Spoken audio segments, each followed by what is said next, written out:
صورت حال بالکل مختلف ہو گئی ہے. آج جو انڈیا ہم دیکھ رہے ہیں وہ مودی کا انڈیا ہے، وہ انڈیا جو اسرائیل کی قربت میں فخر محسوس کرتا ہے. اب نریندر مودی نے ایک دوسرا بھی کام کیا ہے اسی 24 گھنٹے میں. انہوں نے پرائم منسٹر نیتن یاہو جو اسرائیل کے ہیں ان کو مبارکباد پیش کی ہے پیس کے اوپر، جو ایک پیس ایکارڈ ہوا ہے حماس کے ساتھ شرم الشیخ ایجپٹ میں.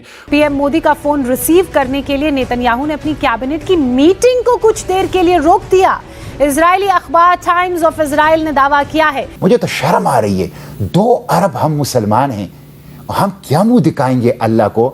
کیا اور ہم کچھ نہیں کر سکتے. یہ 93rd جو انڈین ایئر فورس کا دن تھا، اس موقع پر جو وہاں پر ضیافت کا انتظام کیا گیا تھا اس کے اندر مینیو یہ تھا. آپ اس سے اندازہ لگا سکتے ہیں مودی جو ہے نا پورے طریقے سے وہ نیتن یاہو کی پلے بک پہ عمل کرتا ہے.